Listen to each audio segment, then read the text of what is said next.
Hi everybody, it's me Alura, and this is Fairy Week. I welcome you with an open heart and an open mind. I ask that you have an open mind as we go into this very elaborate topic.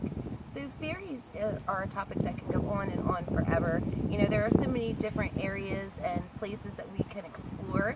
And this week, if you are a reader of my blog at www.aluracina.blogspot.com, you'll see that I went into the divisions of Seelie and Unseelie, which is a really great way to categorize dark and light. And just like anything in our universe, there's always that contrast of negative, positive, male, female, dark, and light. It goes on and on. But with the Fae, there are so many different species. And somebody said to me once, oh Laura, how can people be fairy souls and mermaid souls? And I say, why not? Because we live in a vast universe where souls can take on any expression. Because if you made a universe, then you want to be able to be anything that you thought of or imagined within that. And that's exactly what Source is doing. Source is expressing itself in all of these magical types of ways. So in the fairy world, they incarnate into this realm, and when they do, there are so many different traits. So I want to do positive and negative because it's not fair to always just stick with the light. There are those that are really trying to learn as well on the other side of the contrast. So with the Incarnated Unseelie, these are souls that are of darker nature. They are fairies who really like to stir up trouble. They're not just mischievous, they are downright sinister sometimes. They incarnate and they have traits such as liking to stir up trouble. They like to create drama and being very dramatic. They like to sometimes conjure up illnesses, sicknesses, and fake them to get the attention. They also don't like being around people that are full of a lot of light, because when they do, they'll end up sabotaging that person all the time, attacking them, trying to steal any attention that may be attracted towards that light away. They love storytelling. They are very much pathological liars. They like to really get into things, and I guess it's their way of kind of self-expressing, but not really doing it truthfully. So they're putting together these elaborate tales, and sometimes it can be very entertaining. And when they're not in their sinister moods, they could be really cool companions to listen to, but being friends with them, not so good. There are many times I've seen a couple of these soul types who have faked injuries.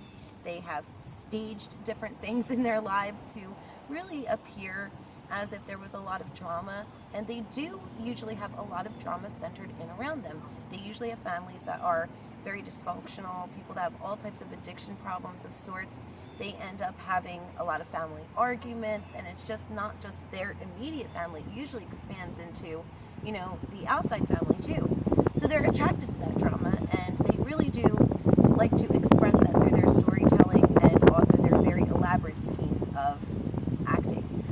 So they're not very trustworthy. They'll stab you in the back in a very quick heartbeat, and that's because, like I said, they like to manipulate things. They play with people like little pieces on a chessboard, and it's for amusement and enjoyment. And they have a very crude sense of humor too. They laugh at the most awkwardest things, like if somebody falls or they bang their head or something, they're the first to giggle. Not to mention that these soul types in particular are the ones that have a very crude, dirty sense of personality in comedy and jokes. So with the Seelie, and this is for like any species that falls in that category, they're very loving, they're very loyal, very shy spiritual types that really like to be on their own. Unless they're around those that are like them, then they become a troop. And that's the same when they're incarnated into human form too. But when they are alone, and when there really isn't anyone that they can resonate or relate to, they make a magical world of their own, of like a beautiful garden with all kinds of fantasy. And they usually use their thoughts to create wonderful stories. They could be authors, writers, poets, and they add that all in there because they want to captivate their audience to look deeper into this very innocent place within themselves. So they'll lead you into wonderful magical tales to help inspire you and to help you to grow. They're also very loyal. They would do anything for their friends, sticking up for them, doing whatever it takes to make sure that that person is comfortable, but they don't like drama. They're very sensitive and sometimes insecure, and that insecurity gets them to withdraw.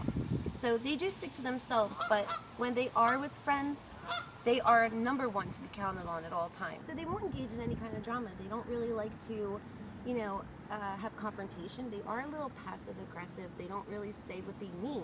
And that's because they don't want to start trouble. They just want to keep the peace.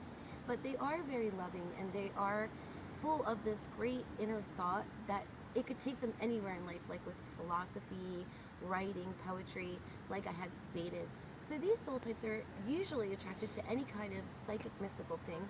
They love the fantasy world, like the unseelie, the darker souls will be attracted towards dragons and all kinds of wizardry. But you know what?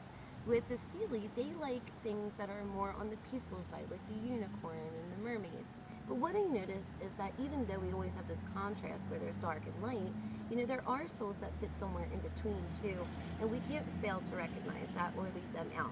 So there is something called a neutral spirit who is of a fairy soul type, and what happens is they kind of lean more towards this exploration of both sides of dark and light. They'll have an interest in wizardry, magic, divination, and then they'll have a great interest in angels and really beautiful things of that nature too. But at the same time, they're never going to do anything to harm anybody because they are just learning, and they know that. So no matter what their interests are, they will have a little bit of a mixture of those traits. Some will have the crude personality, but they'll be peaceful and shy and loving too. So sometimes the soul traits can come together in a blend depending on where that person is in their area of learning. So they'll be attracted to places such as this, here at the lake. They'll love being in nature, hiking, and they have a really loving personality, except for those who are expressing in the other side of the contrast. They will be very over-dominating in their energy. It sometimes seems like they are a little overbearing, but I think that that's just the natural quality of the dark expressing itself.